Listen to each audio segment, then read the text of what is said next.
신종 코로나 바이러스를 예방할 수 있는 백신, 또 감염자를 낫게 할 치료제 언제쯤 나올까 궁금하신 분들 많을 텐데요. 중국을 비롯해 프랑스, 싱가포르, 독일, 그리고 우리도 일단 바이러스 분리에는 성공을 했습니다. 하지만 이 분리에 성공했다고 해서 단숨에 백신이 나올 수 있는 건 아닌데요. 백신과 치료제 절차가 상당히 복잡합니다. 한번 보실까요? 일단 후보 물질을 발견을 해야 되고요. 그다음에 이걸 가지고 기초 연구를 진행합니다. 그리고 임상 시험도 1상, 2상, 3상 이렇게 3단계로나 나뉘게 되고 그다음에 허가, 그 이후에 생산, 판매까지 정말 굉장히 복잡한 절차를 거쳐야 합니다. 특히 임상시험의 경우에는 수천 명의 사람들을 대상으로 하기 때문에 생각보다 긴 시간이 필요한데요. 실제로 2003년에 유행했던 사스의 경우에는 임상시험을 위한 백신을 만드는 데만 20개월이 걸렸고 사태가 예상보다 빨리 종료되는 바람에 임상 1상에서 시험이 중단됐습니다. 또 2015년에 유행했던 메르스 백신도 아직도 임상 2상이 진행 중이라고 합니다. 이와 관련해 세계보건기구의 사무총장은 신종 코로나 첫 백신이 18개월, 그러니까 1년 반 이내에는 준비될 것이다, 이렇게 밝혔습니다.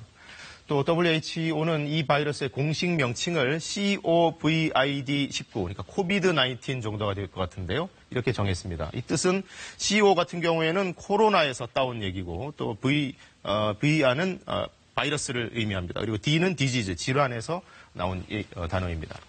백신과 치료제 하루빨리 나왔으면 하는 바람이 모두에게 있겠지만은 아직은 넘어야 할 산이 많다는 얘기인데요. 우선 감염자들을 직접 치료하고 그 경과를 관찰해온 국내 임상 연구진들이 여러 가지 주목할 만한 사실들을 제시했습니다. 보도에 박광식 의학 전문 기자입니다. 일본에 정박 중인 크루즈선. 이곳에서 신종 코로나 환자가 다수 나왔습니다. 일부에선 공기 중 전파 가능성을 우려합니다. 하지만 이에 대해 중앙임상 TF팀은 공기 감염으로 단정 짓기 어렵다는 의견을 내놨습니다.